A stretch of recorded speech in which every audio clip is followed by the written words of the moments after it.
You are standing in a room full of people.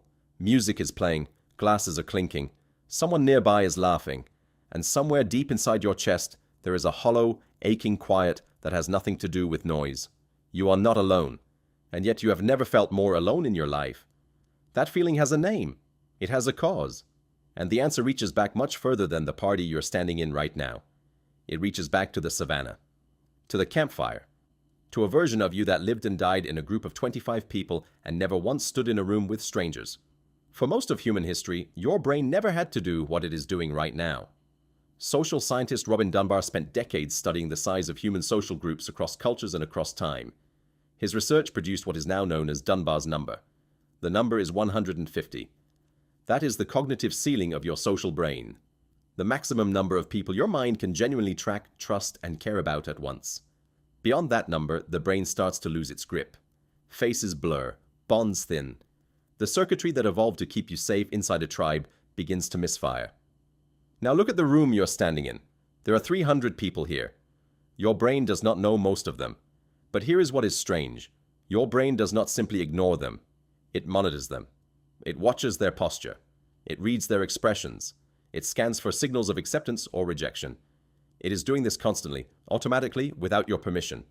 And that scanning costs something. It costs energy. It costs attention. It costs the warm signal of genuine belonging that your nervous system is built to crave. In a small tribe, that signal was easy to receive. You knew everyone. They knew you. Your position in the group was understood. Your value was visible. When you walked into the circle around the fire, your brain flooded with the neurochemical reward of recognition. You belonged. The threat of exile, which for your ancestors meant death, was low. That threat signal is ancient. It runs deeper than thought. Neuroscientist John Cacioppo spent over 20 years studying loneliness at the University of Chicago and found something that surprised even him. Loneliness does not just feel bad. It triggers the same neural pain pathways as physical injury. Your brain processes social rejection the same way it processes a broken bone. The body treats disconnection as a wound, because for most of human history, disconnection was lethal. So what happens when you put that ancient brain into a modern crowd? Your nervous system cannot tell the difference between a room full of strangers and a tribe that has turned its back on you. The signals are similar.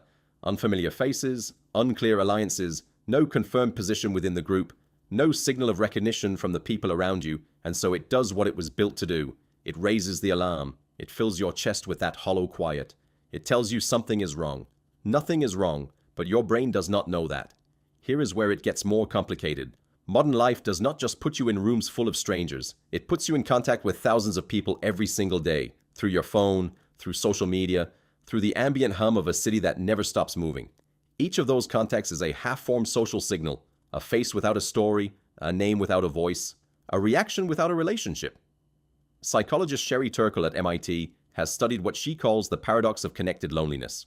Her research, compiled in years of field studies and interviews, found that the more connected people become through technology, the more they report feeling fundamentally unseen.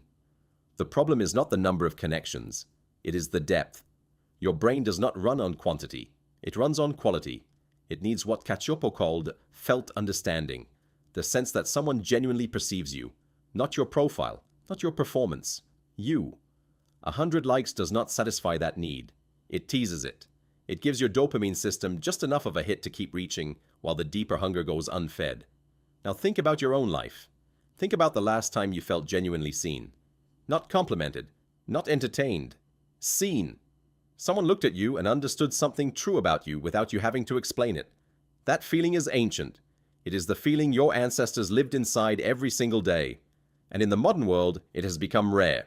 The loneliness you feel in a crowd is not weakness. It is not a flaw in your character. It is your brain doing exactly what it evolved to do, which is to detect the absence of real belonging and sound the alarm. The alarm system was calibrated for a world of 25 people and a single campfire. It was not calibrated for a Friday night with 300 strangers and a DJ. There is a study that cuts to the heart of this. In 2018, a team led by psychologist Julianne Holt-Lundstad published a major meta-analysis in the journal Perspectives on Psychological Science. It reviewed data from over 3 million people across dozens of countries. The finding was stark. Social isolation and loneliness are as dangerous to long-term health as smoking 15 cigarettes a day. The body registers chronic loneliness as chronic stress. Cortisol stays elevated. inflammation rises. The immune system shifts into a state of constant low-level threat response because as far as your ancient biology is concerned, an unconnected human is a dying human. And yet here you are, in a world designed to fill your hours with contact and drain them of connection. The question worth sitting with is this: how many of the people in your life actually know you? Not the version of you that shows up prepared. Not the version of you that is witty and composed and has the right thing to say. How many people have seen the version of you that is uncertain or afraid or just quietly trying to make sense of being alive? That is the version of you that your ancestors showed the fire every single night. That is the version of you your brain is still waiting to have witnessed. The hollow feeling in a crowd is not a sign that something has gone wrong with you. It is a signal that something true in you is still waiting to be found. You are not broken. You are just further from the fire than any human being was ever supposed to be. And somewhere in a room full of people, so is everyone else.